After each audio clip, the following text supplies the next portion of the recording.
Lake city के नाम से मशहूर उदयपुर में कांग्रेस का आज से अगले 3 दिन तक चिंतन शिविर का आयोजन किया जा रहा है। इसमें हिस्सा लेने के लिए राहुल गांधी दिल्ली से चेतक एक्सप्रेस ट्रेन में उदयपुर पहुंचे। आगामी चुनाव को लेकर तमाम रणनीति, पार्टी को कैसे लेकर आगे चलना है और असंतुष्ट नेताओं को साथ कर कांग्रेस को मजबूत करने को लेकर मंथन किया जा रहा है। चिंतन शिविर में अलग अलग मुद्दों पर मंथन करने के लिए बनी 6 कमेटियों की अलग अलग बंद कमरों में बैठक होगी। हर कमेटी में करीब 70 नेता शामिल रहेंगे। कांग्रेस का 3 दिन चलने वाला चिंतन शिविर के पहले दिन की शुरुआत हो चुकी है। सोनिया गांधी ने इस शिविर से पहले अपना भाषण दिया और उस भाषण में सभी वरिष्ठ नेताओं को 2 टूक में साफ कर दिया है कि शिविर के दौरान अपने विचार तो खुलकर रखें, लेकिन बाहर जो संदेश जाना चाहिए वो एक ही जाए, जो है संगठन की एकता और दृढ़ निश्चय। इस शिविर का आगाज कांग्रेस अध्यक्ष सोनिया गांधी के संबोधन के साथ हुआ, जहां उन्होंने पार्टी के नेताओं को पार्टी की कमियां बताने के साथ साथ केंद्र सरकार पर भी जमकर निशाना साधा। उन्होंने कहा कि केंद्रीय एजेंसियों का गलत इस्तेमाल किया जा रहा है। इसके साथ ही देश में अल्पसंख्यकों पर अत्याचार भी बढ़ते जा रहे हैं। आज जो हमारे संगठन के सामने परिस्थितियां उत्पन्न हुई है वे अभूतपूर्व है। असाधारण परिस्थितियों का मुकाबला असाधारण तरीके से ही किया जा सकता है। इस बात के प्रति मैं पूरी सचेत हूँ। हर संगठन को न केवल जीवित रहने के लिए बल्कि बढ़ने के लिए भी समय समय पर अपने अंदर परिवर्तन लाने होते हैं। हमें सुधारों की सख्त ज़रूरत है। रणनीति में बदलाव, ढांचागत सुधार और रोजाना काम करने के तरीके में परिवर्तन। गौरतलब है कि 2 साल के बाद 2024 में लोकसभा चुनाव होने हैं और उससे पहले 11 राज्यों में विधानसभा चुनाव होने हैं। ऐसे में कांग्रेस को चिंतन शिविर में बीजेपी को चुनावी मात देने का मंत्र तलाशना होगा।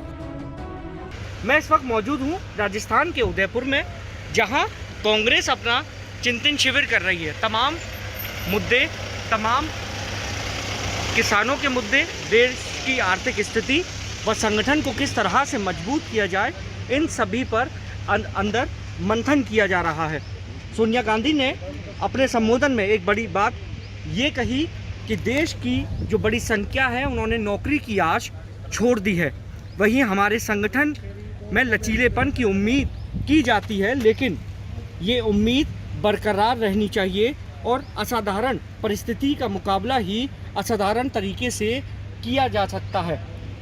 तमाम जो वरिष्ठ नेता अंदर मौजूद हैं, मंथन के दौरान उनके फ़ोन जमा करा लिए गए हैं ताकि जो संदेश है वो शिविर से सिर्फ एक ही जाए, किसी तरह के अफवाहें ना उड़ें।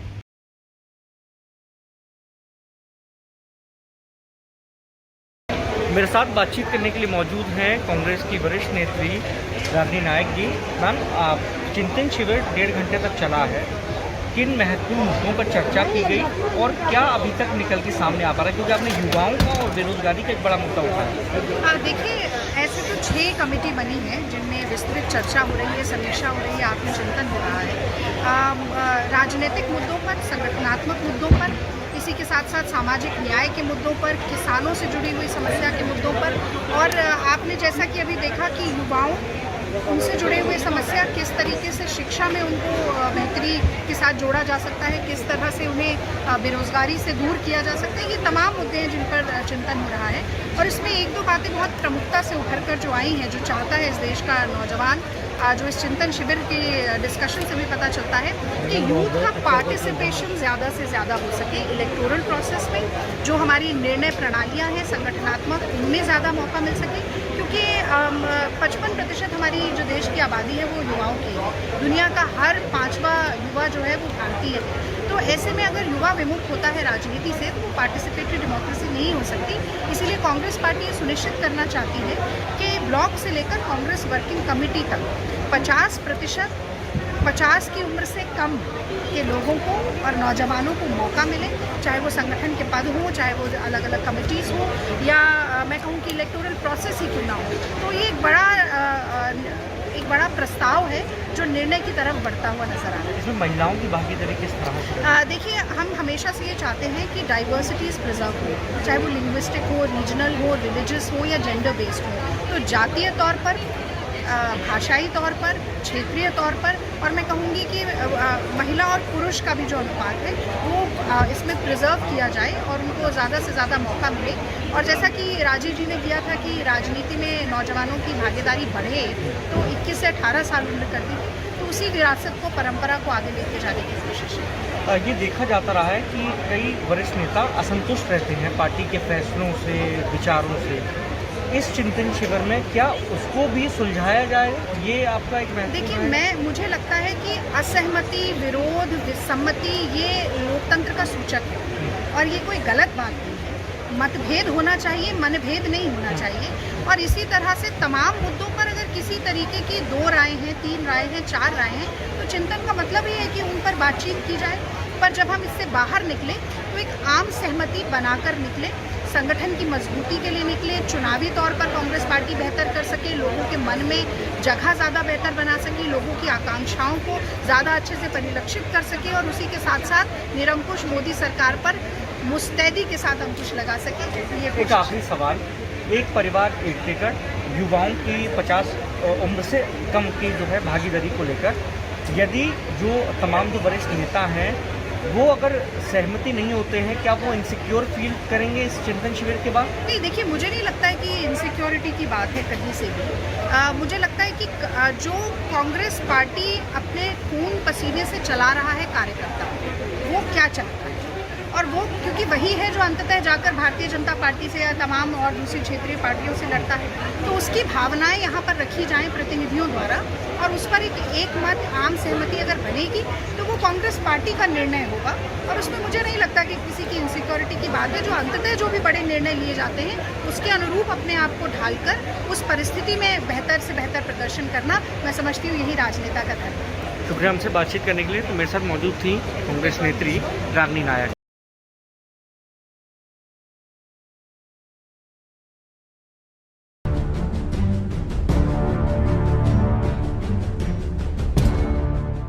दिल्ली में अतिक्रमण के खिलाफ एमसीडी की कार्रवाई लगातार जारी है।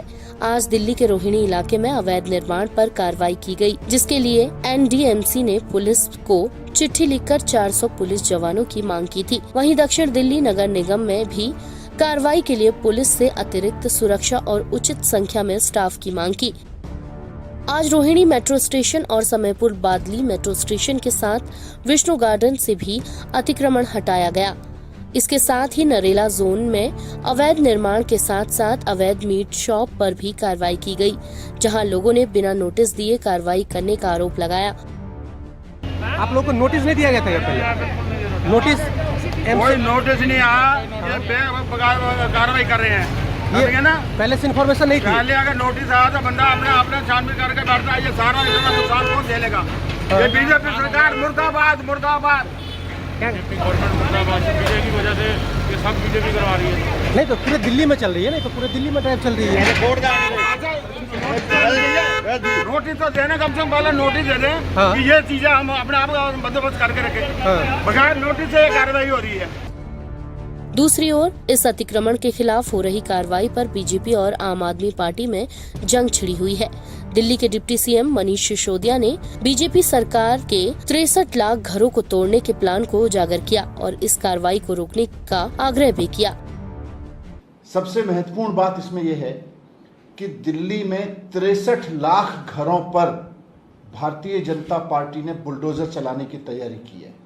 63 लाख घरों पर आज भारतीय जनता पार्टी दिल्ली में चारों तरफ बुलडोजर ले लेके घूम रही है। उसके पीछे की कहानी यह है कि दिल्ली में 63 लाख घरों को भारतीय जनता पार्टी तोड़ने का प्लान बना चुकी है। दिल्ली सरकार को इसकी पूरी जानकारी मिली है। इसमें से 63 लाख घरों में से 60 लाख घर तो कच्ची कॉलोनियों के और झुग्गियों के हैं। दिल्ली में 60 लाख मकान हैं कच्ची कॉलोनियों में और झुग्गियों में। भारतीय जनता पार्टी इन सबको तोड़ने का प्लान बना चुकी है। वहीं बीजेपी ने भी मनीष सिसोदिया के आरोपों पर पलटवार करने में ज्यादा समय नहीं लगाया। मनीष सिसोदिया जब से अरविंद केजरीवाल के संपर्क में आए तब से उनकी बुद्धि भ्रष्ट हो गई है। पत्रकार थे तब ठीक थे। वो दिल्ली के 97% लोगों को कहते हैं कि झुग्गियों में रहते हो।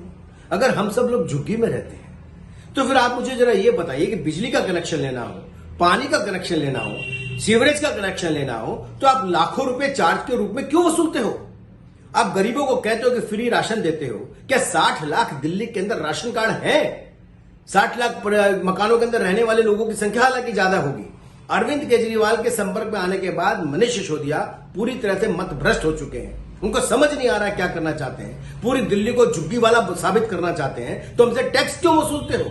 इनको सोचना चाहिए कि इस प्रकार की बातें करके दिल्ली वालों का अपमान करना बंद करें मनीष सिसोदिया और Arvind Kejriwal.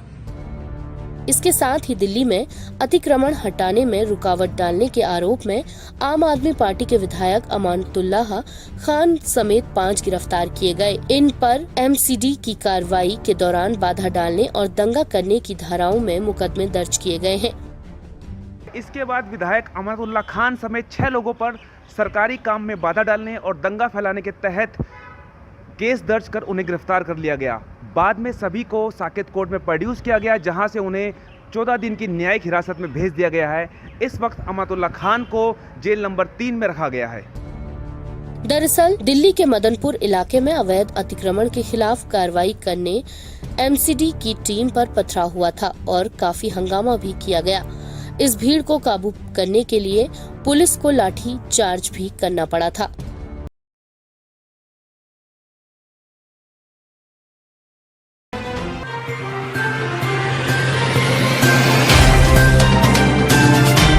Subscribe now and press the bell icon.